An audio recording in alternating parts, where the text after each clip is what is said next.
नमस्कार विद्यार्थी भाइ बहिनीहरू, स्वागत छ तपाईहरुलाई आजको यस भर्चुअल क्लासमा।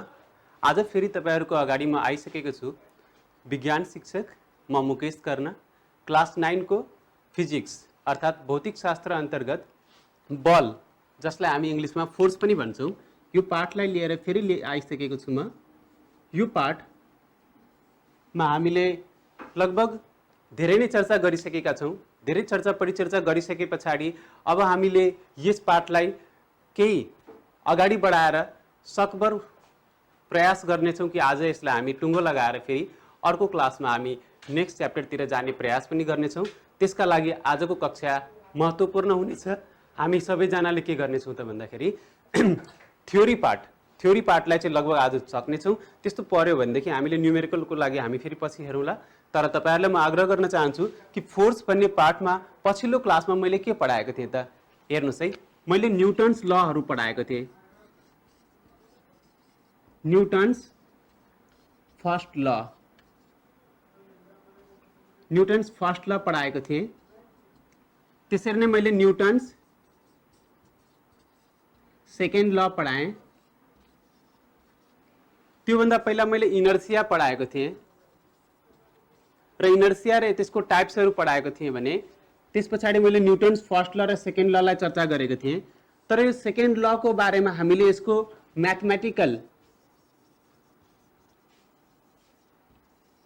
म्याथमेटिकल डेरिभेसन, हामी जसलाई म्याथमेटिकल फर्मुलेसन पनि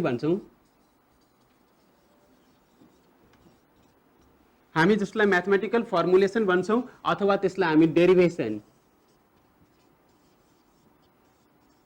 डेरिभेसन पनि भन्छौं, त्यो डेरिभेसनलाई आज हामी गर्नेछौं। मतलब कुनै पनि theory, any theory which is propounded by any physicist or any scientist is to be formulated into mathematical form in physics, and then it gets more let's say verified, and then it gets more let's say practical, then it comes to be more practical. यसलाई practical बनाउनको लागि हामीले के गर्छौं त mathematical derivation हामीलाई लिएर आउनु पर्ने हुन्छ। अब रियल लाइफसँग हामीले रिलेट गरेर अस्ति पनि फिजिक्स पढ्यौं हैन, आज पनि हामी त्यहीबाट सुरु गर्छौं। तर बिस्तारै बिस्तारै हामी थ्योरीतिर जान्छौं। हामी एकचोटी हाम्रो रियल लाइफतिर हेर्छौं, त्यसपछि गएर हामी थ्योरीतिर ट्राभल गर्छौं। थ्योरीतिर जाँदै जाँदै हामी फेरि गएर के त अगाडि गएर त्यसलाई फेरि एप्लाइड भर्सनमा लिएर आउँछौं, एप्लिकेसनमा लिएर आउँछौं। त्यसपछि हाम्रो क्रिएटिभिटी आउँछ। क्रिएटिभिटीसम्म पुग्नको लागि विद्यार्थी भाइ बहिनीहरू हामीले कहाँबाट सुरु गर्नुपर्छ त भन्दाखेरि कुनै पनि लबाट पहिला सुरु गर्नुपर्ने हुन्छ, किनभने कसैले अलरेडी त्यसको बारेमा केही बताइसक्नु भएको छ। सो न्युटनको फर्स्ट ल र सेकेन्ड ल को चर्चा गरेका छौं, त्यसको बारेमा डेरिभेसनहरु आज गर्छौं। अनि न्युटन्स थर्ड ल को बारेमा पनि आज हामी चर्चा गर्छौं। थर्ड ल लाई आज हामी चर्चा गर्छौं। त्यसपछि हामीले फोर्सको दुईटा टाइप्स हुन्छ जेनरली, जसलाई हामी ब्यालेन्स्ड र अनब्यालेन्स्ड फोर्स भन्छौं, त्यसको बारेमा पनि हामी चर्चा गर्नेछौं। तपाईहरुलाई म आग्रह गर्न चाहन्छु students, I request you to have a look at the slide. अब हामी एकचोटी स्लाइडतिर हेरौं त। तपाईहरुलाई म स्लाइडतिर हेर्नलाई आग्रह गर्न चाहन्छु। So please have a look at the स्लाइडतिर हेर्नु होला। ल हेर्नुस्, हामीले यो सेकेन्ड ल लाई चर्चा गरेका थियौं। अब यहाँबाट सुरु गर्नुपर्ने हुन्छ आजको क्लासलाई। What the Newton second law is saying. See, Newton second law of motion states that acceleration produced on a body is directly proportional to the force applied on it and inversely proportional to its mass। भनेपछि यसमा तीनटा चीजको चर्चा गरिएको छ विद्यार्थी भाइ बहिनीहरू। त्यो डबल इन्भर्टेड कमा जुन लास्टको सेन्टेन्समा छ त्यहाँ चेक गर्नुस्। एक्सेलरेसन लेखेको छ, त्यसपछि फोर्स लेखेको छ अनि मास लेखेको छ। यो तीनवटा वर्डमा तपाईहरु फोकस गर्नु होला। यो तीनटालाई हामीले युज गरेर हामी यसको म्याथमेटिकल फर्मुलेसनतिर जानेछौं भने यसको चर्चा हामी पहिला गरिसकेका छौं। त्यसपछि तपाईहरुलाई मैले के होमवर्क दिएको थिएँ विद्यार्थी भाइ बहिनीहरू, मलाई पक्का आशा छ तपाईहरुले यो होमवर्क गर्नुभएको होला र कतै पनि के अप्ठ्यारो परेको खण्डमा आजको क्लासलाई फेरि हेर्नलाई अगाडि बसिरहनु भएको होला भन्ने म आशा गर्दै अगाडि बढ्न चाहन्छु। विद्यार्थी भाइ बहिनीहरू, यो फोटो अस्ति पनि हामीले हेरेको हो, newton second law of motion हो। यो हामीले अस्ति इनर्सिया अफ रेस्ट भनेर पढेका थियौं। अब newton second law of motion यहाँबाट पनि स्टडी गर्न सकिन्छ। मतलब त्यो मान्छेले जुन हात्तीलाई पुश गर्दैछ र हात्ती मुभ गरेन, an elephant is not moving, a man is pushing with his full effort to the elephant, but the elephant is not moving. What is the reason? Because the force that he is applying is not enough. भनेर अस्ति पनि भनेको थिएँ मैले। उसले लगाएको जति बल छ नि त्यो बल काफी छैन, योभन्दा बढी बल लगायो भने सायद मुभ गर्छ। कति बल लगाउने भन्ने कुरा क्याल्कुलेट गर्नका लागि हामीले न्युटन्स सेकेन्ड ल अफ मोसनबाट गर्नेछौँ र यो चित्रको बारेमा हामी स्पष्ट बुझ्नेछौँ कि हात्तीलाई कसरी पुस गर्न सकिन्छ, कति फोर्स लगाउन सकिन्छ भन्ने क्याल्कुलेसन पनि हामीले त्यो फर्मुलाबाट गर्न सक्छौँ। Students, I request you to have a look at the next slide. अर्को स्लाइडतिर हेर्नुहोस् हाम्रो यो स्लाइडमा के देख्दै हुनुहुन्छ त? हेर्नुहोस् है, एउटा प्लेयर छ, यो प्लेयरले के गर्दैछ? यसले बललाई वेट गरेर बसिरहेको छ, right? What is the function of the hand gloves of this baseball player? यो बेसबल प्लेयरले त्यो जुन ग्लोभ्स लगाएको छ हातमा, यसको के काम होला त? यसले के लाग्छ? पक्कै पनि तपाईहरु भन्नुहुन्छ कि सर चोट कम लाग्छ। चोट कम लाग्नुमा फिजिक्समा यदि हामी यसलाई चर्चा गर्छौं भने फोर्सको इफेक्ट त्यहाँ कम हुन्छ। फोर्सको इफेक्ट भनेको चोट हो, alright? So the effect of force can be decreased, yeah so this should be studied with the help of the Newton's second law. अब अगाडि बढौँ हामी। हेर्नुहोस्, यो प्लेयरले चाहिँ अर्कै काम गर्दैछ हैन त? पहिलाको प्लेयर हेर्नुहोस्, उसले के गरेको थियो? खाली ग्लोभ्स लगाएको थियो भने अहिलेको प्लेयरले ग्लोभ्स लगाएको नभए तापनि उसले त्यसैलाई अर्को तरिकाले मेकअप गर्न खोज्दैछ। Example of Newton second law of motion हेर्नु है। A cricket player pulls his hand backward while catching the ball. त्यो विद्यार्थीको, त्यो स्टुडेन्टको तपाईँ हेर्नुहोस् त, सुरुको पिक्चरमा के छ? उसले बललाई क्याच गर्न खोज्दैछ हैन? क्याच गर्न खोज्दाखेरि उसले सिधै क्याच गरेर पनि त हातै राखिराख्न सक्थ्यो नि, तर उसले हातलाई तल तान्यो। दोस्रो चित्रमा हेर्नुहोस् है विद्यार्थी भाइ बहिनीहरू, उसले हातलाई तल तान्नुको कारण के छ? यो पनि न्युटन सेकेन्ड लबाट हामी बुझ्छौँ। किन त? उसले तल तान्दाखेरि के हुन्छ भने उसलाई फोर्स कम लाग्छ। उसले त्यसको एक्सेलरेसनलाई अचानक जिरो, यदि त्यसको भेलोसिटीलाई अचानक जिरोमा लिएर आउँछ भने उसमा फोर्स बढी लाग्छ। What is the reason? त्यहाँ फोर्स किन धेरै लाग्नेछ भन्ने कुरोको बारेमा पनि हामी आज चर्चा गर्नेछौँ हैन? Because it takes little long time, अलिक बढी समयसम्म जब उसले त्यसलाई एक्सेलरेसनमा चेन्ज ल्याउनलाई जब बढी समय लगाउँछ त्यतिखेर त्यसमा फोर्स के हुन्छ? कम लाग्छ, उसलाई चोट कम लाग्छ। हेर्नुहोस् है, अब अर्को चित्र हेर्नुहोस्। Greater force is required to move larger mass हैन? यो कुरो पनि हामी न्युटन सेकेन्ड लबाट एक्सप्लेन गर्न सक्छौँ। अब एकजना मान्छेले त्यहाँ 40 केजीको अब्जेक्टलाई पुस गर्दैछ, कति हाँसिरहेको छ, कति ढुक्कसँगले उसले पुस गरिरहेछ, तर त्यही 400 केजीको अब्जेक्टलाई पुस गर्नु पर्दा उसको स्थिति कस्तो छ हेर्नुहोस्। What is the condition of that man when he have to push 400 kg or 40 kg? So it is not comfortable for him when he pushes the mass of 400 kg, students. So 400 kg को mass मा उसलाई गाह्रो हुन्छ। किनभने उसको force एकदमै धेरै लाग्छ, त्यहाँ बढी फोर्स लगाउनु पर्ने हुन्छ। किनभने मास बढी छ भने इनर्सिया बढी हुन्छ, अनि इनर्सिया त्यसको के छ त? रेस्टको छ। सो त्यो रेस्टलाई मोसनमा ल्याउनका लागि उसले बढी फोर्स खर्च गर्नुपर्ने हुन्छ। मतलब जुन त्यो इनर्सिया हामीले चर्चा गरेको थियौं, जुन एक किसिमको जुन त्यो ढिटपन छ त्यो बडीको, त्यो अब्जेक्टको एउटा जिद्दीपन छ कि म रेस्टमै बस्न चाहन्छु, त्यसलाई मोसनमा कन्भर्ट गर्नको लागि हामी एक्स्ट्रा इफोर्ट लगाइरहेका छौं। That's why it takes more force. Students, तपाईहरुले अब नेक्स्ट स्लाइडतिर हेर्नु होला। अब हामी अगाडि बढ्दै छौं।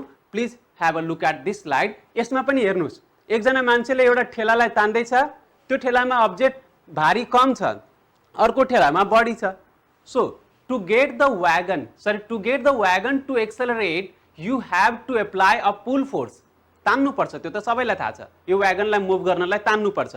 But if the mass of the wagon increases a greater pull is necessary to accelerate it. यसमा एक्सेलरेसन ल्याउनको लागि, मतलब यसको भेलोसिटीमा चेन्ज ल्याउनको लागि, मतलब यसको स्पिडलाई बढाउनका लागि के चाहिने भयो त? What is required?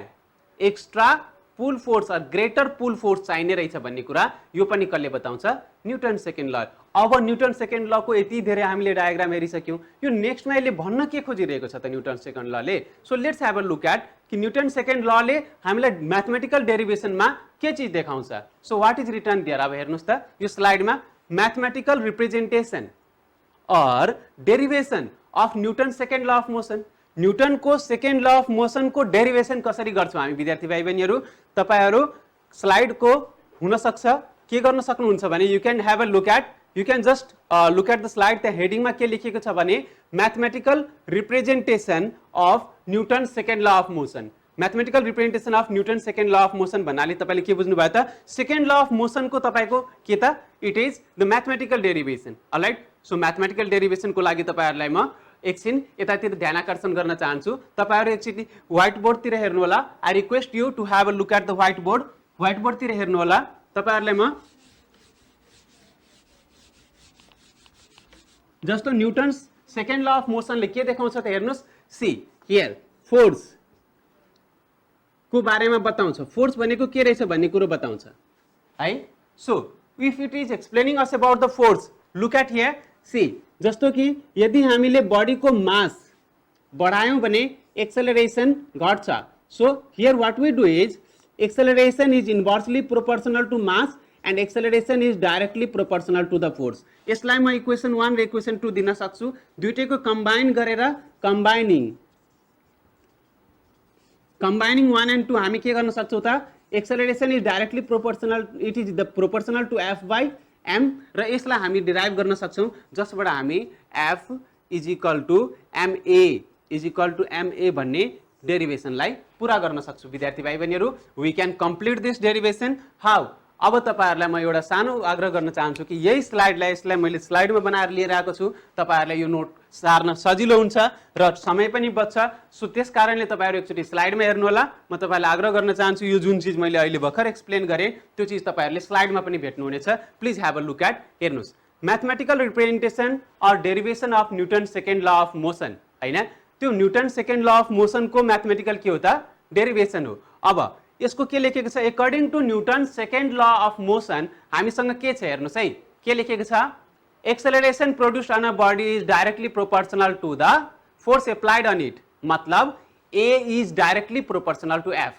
देख्दै हुनुहुन्छ फर्स्ट इक्वेसन हो यो न्युटन सेकेन्ड ल ले अर्को चीज भन्छ acceleration produced on a body is हेर्नुस् है यो लाइनलाई acceleration produced on a body is inversely proportional to its mass यसको मासमा इन्भर्सली प्रोपोर्शनल रहेछ स्टुडेन्ट्सहरु यसलाई हेर्दै हुनुहुन्छ नाउ नेक्स्ट यु सी यस पछाडी यसलाई हामीले म्याथमेटिकली कसरी देखाउँदै रहेछौं how do we represent it in mathematical way so a is inversely proportional to m a is proportional to 1 by m okay अब यो दुईटालाई कम्बाइन गर्छौं हामी combining both the equations what we get students look at this equation this is the equation that gives us f is directly proportional to the product of mass and acceleration and this is the third equation अब हामी धेरै नजिकै पुगिसकेका छौं Newton's second ल लाई हामी derive गर्नको लागि so have a look at f is equal to kma students तपाईहरुलाई म एउटा नयाँ कुरा देखाउन चाहन्छु यहाँ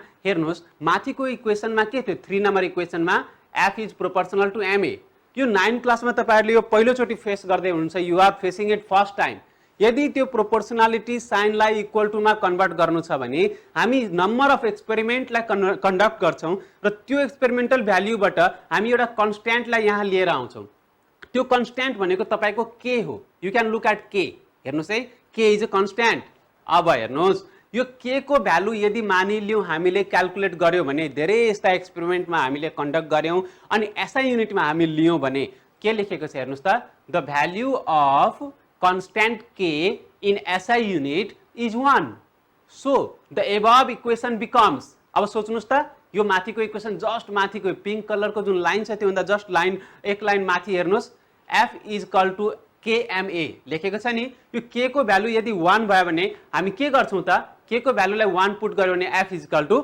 ma हुन्छ so f is equal to ma so you have a look at see f is equal to m into acceleration so तपाईहरुले देखिसक्नु भयो यो स्लाइडको तपाईहरु फोटो खिचेर राख्न सक्नुहुन्छ you can just take the snapshot of it अथवा यसको स्क्रिनशट लिन सक्नुहुन्छ this will help you a lot अब तपाईहरुलाई म अगाडि बढाउन चाहन्छु please have a look at अहिले भर्खर हामीले डिराइभ गरेको formula f is equal to ma हो हैन हामीले भर्खरै अहिले डिराइभ गरेको formula f is equal to ma हो भने here with the help of this formula we can solve mathematical problems to calculate force so Newton second law of motion provides measurement of force के देख्नु भयो हेर्नुस् है newton second law ले तपाईलाई के दियो त मेजरमेन्ट अफ फोर्स दियो किनभने f is equal to ma छ तपाईलाई मास पनि थाहा छ एक्सेलरेसन पनि थाहा छ भने तपाईले के निकाल्न सक्नुहुन्छ विद्यार्थी भाइ बहिनीहरु you can take out the amount of force so how much force is required? हेर्नु है, अघि मैले तपाईहरुलाई भनेको थिएँ कि हात्तीलाई पुश गर्न कति फोर्स लाग्छ होला,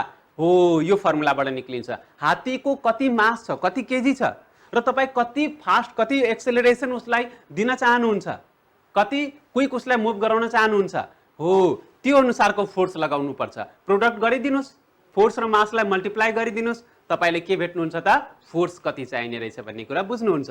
नाउ अब तपाईहरुले एउटा नयाँ डेफिनेसन तिर जाँदै हुनुहुन्छ, तपाईहरुले म लाँदै छु। A new definition that is 1 newton force भनेको चाहिँ कति रहेछ त?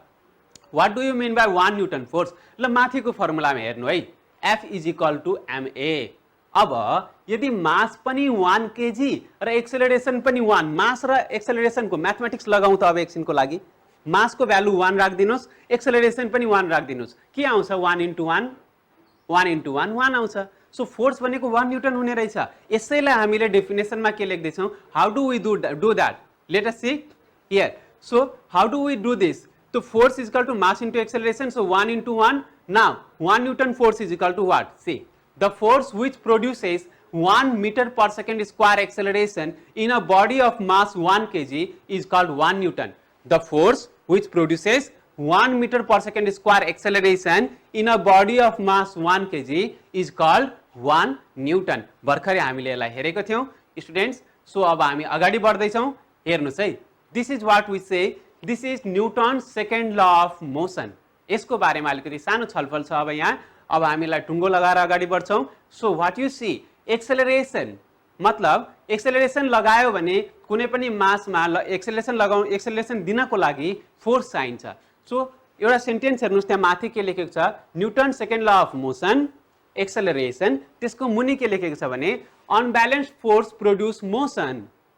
Acceleration is directly proportional to net force and inversely proportional to the mass of the object. हैन, acceleration is directly proportional to the mass of the object. Acceleration is directly proportional to the force applied and inversely proportional to the mass of the object. The bigger net force, greater acceleration, larger mass, smaller acceleration. ठ्याक्कै यसबाट थाहा हुन्छ हामीलाई। तल हेर्नुस् है, force र मासको direct relation छ भने मास र एक्सेलरेसनको के छ? जस्ट फोर्स र एक्सेलरेसन को डाइरेक्ट रिलेसन छ भने मास र एक्सेलरेसन को के छ? इनडाइरेक्ट रिलेसन छ। ओके, इनडाइरेक्ट यो इनडाइरेक्ट रिलेशनशिप छ, means it is indirectly what proportional to each other. अब हामी थर्ड ल अफ मोसन तिर जाँदै छौं। We are moving towards third law of motion and what it says, यो तीनटा ल मध्ये सबैभन्दा सजिलो ल यही हो। For every action there is an equal and opposite reaction. Students, for every action there is an equal and opposite reaction. हरेक action force लगाउनुस् तपाईले, त्यहाँ equal and opposite reaction force लागिरहेको हुन्छ है। अब तपाई हेर्नुस् कि के छ भन्दाखेरि कि एक्सन र रिएक्सन फोर्समा तपाईले देख्दै हुनुहुन्छ if they are equal and opposite भनेदेखि तपाईहरुले अगाडि के देख्न सक्नुहुन्छ? Newton's third law of motion को केही एक्जाम्पलहरु म देखाउँदै छु। हेर्नुस्, the third law of motion describes the feature of force. It also provides us force act in pair. यो त मैले भनिसके तपाईहरुलाई। According to this law, every action has equal but opposite reaction. Now let's discuss the following incident into the basis of Newton's third law of motion. Next, while launching a rocket, तपाईहरुले के गर्नुहुन्छ? Newton's third ल लाग्छ त्यहाँ। Rocket को gas जुन बाहिर निस्किन्छ, जुन त्यो फ्युल जुन बर्न हुन्छ, फ्युल बर्न भएर बाहिर निस्किन्छ, रकेट अगाडितिर जान्छ, त्यो भनेको Newton's third law of motion हो। किनभने the gas coming outward is action and the rocket being propelled in forward direction is called reaction. अब while firing a gun, bullet moves in forward direction but the gun recoils in backward direction. जब हामी कुनै पनि गनलाई लिएर bullet fire गर्छौं भने bullet अगाडितिर जान्छ तर गनलाई के गर्छ? पछाडितिर पुश गर्छ। यसको लागि पनि तपाईहरुलाई म अगाडि पिक्चरसँग देखाउने छु। यो सबै एक्जाम्पल्सहरु सकभर सबैलाई प्रयास गर्ने छौं। एउटा एक्जाम्पल यो पनि हेर्नुस्, न्यूटन्स थर्ड ल। हेर्नु त, त्यो चरा जुन उड्दैछ उसले के गर्दैछ? एक्सन फोर्स तलतिर लगाइराछ, मतलब उसले एयरलाई पुश गर्दैछ, त्यसको रिएक्सनमा आफू उडिरहेको छ। त्यो चरा आफै उडेको हो त? उसले एयरलाई पुश नगरेको भए, मानिलिनु त्यहाँ एयरै थिएन भने के हुन्थ्यो त? चरा माथि जान्थ्यो। एयरलाई उसले पुश गरेको, त्यसको रिएक्सन फोर्समा के भएको त? यो माथितिर गएको। अब हेर्नुस्, flying gracefully through the air, birds depend on Newton's third law of motion as the birds push down on the air with their wings. The air pushes their wings up and gives them lift. एयरले यसलाई lift दिँदो रहेछ. Next slide हेर्नुहोस्. अब हेर्नुहोस् यहाँनिर जुन एउटा बोट सेलरले एउटा डुङ्गा एउटा एकजना मान्छेले डुङ्गा चलाइरहेको छ. उसले के गर्यो? उसले पानीलाई आफूतिर तानेको त्यो जुन लठी छ त्यसलाई हामी we can have a look at the sentence written there. के छ? While rowing a boat, water is pulled in backward direction but the boat moves forward. मतलब पानीलाई पछाडितिर तान्दाखेरि बोट चाहिँ अगाडितिर जाँदो रहेछ भन्ने कुरो तपाईहरुले बुझ्नुभयो. यो बोटलाई एक्सन हामीले पहिला पानीमा लगाउँछौं आफूतिर तान्नलाई, मतलब पछाडितिर ठेल्छौं, आफूतिर तानेर पछाडितिर ठेल्छौं भने रिएक्सनमा चाहिँ बोट अगाडि जाँदो रहेछ है. नभए त्यो एक्सन र हामीले पानीलाई नतानेको थियो भने बोट अगाडि जाँदैन थियो. That's why. अब हेर्नुस् हामीसँग एउटा रकेटको पनि एक्जाम्पल छ. While launching a rocket into the space, the hot gases produced by the rapid burning of the fuel rush downward but the rocket goes upward. यो रकेटको एक्जाम्पल हेर्नु त, तल ग्यास निक्लिँदैछ, त्यसले फोर्स लगायो एक्सन, रिएक्सनमा के भयो? रकेट माथि मुभ गर्दो रहेछ. ठ्याक्कै रकेट जस्तै अर्को एक्जाम्पल छ. एउटा ब्यालुन लिनुस्, ब्यालुनमा हावा भरिदिनुस् अनि ब्यालुनको मुखलाई छोडिदिनुस् नबाँधिकन. हावा बाहिर निक्लिन्छ स्पिडमा. जब हावा बाहिर स्पिडमा निक्लिन्छ भने ब्यालुन चाहिँ अपोजिट डाइरेक्सनमा माथि जान्छ. हेर्नु है, एयरलाई तलतिर गरेर मुख तलतिर गरेर ब्यालुनलाई छोडिदिनुस्, हेर्नुस् त्यो ब्यालुन माथितिर भाग्छ. कारण के? Every action has equal and opposite reaction. Similarly अब हेर्नुस् यो बुलेट र गनको हामीले एउटा एक्जाम्पल चर्चा गरेका थियौं भनेदेखि हेर्नुस् यहाँ के छ? Example of Newton's third law of motion हैन. के छ यो Newton's third law of motion को बारेमा? While firing a gun, bullet moves in forward direction, the gun recoils in backward direction. मतलब जुन त्यो गोली छ हेर्नु अब अगाडि जान्छ, गोली अगाडि जान्छ, बन्दुककै अलिकति पछाडी झट्का भेट्छ, त्यो मान्छेको हात पनि अलिकति पछाडीतिर ठेलिन्छ. अब हेर्नुस् है, you have a look at त्यो बुलेट चाहिँ टार्गेटतिर मुभ गर्दाखेरि ल अब फायर गर्दाखेरि कस्तो कन्डिसन हेर्नु है त. ल देख्नुभयो? सी मतलब त्यो बुलेटलाई यदि तपाईले अगाडितिर ठेल्नको लागि पुश गर्नुहुन्छ भने त्यसले त्यतिकै छोड्दैन, त्यसले रिएक्सन फोर्स पछाडी लगाएर मात्रै जान्छ. कहिले पनि फोर्स एक्लै एक्जिस्ट गर्दैन. हेर्नुस् है, तपाई अगाडितिर त्यसलाई ठेल्दै हुनुहुन्छ या त पुश गर्दै हुनुहुन्छ या फायर गर्दै हुन्छ, त्यसको रिएक्सन फोर्स बन्दुकमा लाग्छ. त्यस कारणले ट्रेनिङ धेरै जरुरी हुन्छ. कसैले पनि बन्दुक लियो अनि यसरी चलायो भने आफै घाइते हुने सम्भावना बढी हुन्छ. रिजन के छ? जब गोली बाहिर जान्छ, when the bullet is fired from the gun in the forward direction, the gun is recoiled back towards the backward direction. यति छ. अब हेर्नुस् यो स्लाइडमा तपाईसँग न्यूटन्स फर्स्ट ल, सेकेन्ड ल र थर्ड ल तीनटैको मैले के गर्दिएको छु त? समरी हाल्दिएको छु. यहाँनिर तीनटै स्लाइडको तपाईको सर्ट ल छ. यही ल सँग तपाईले अगाडि हेर्नुस्. तपाईसँग केही मैले होमवर्क लिएर आएको छु तपाईहरुको लागि. हेर्नुस् यो होमवर्क तपाईहरुले अर्को हप्ता गरेर राख्नु होला. आजको लागि धन्यवाद. Thank you.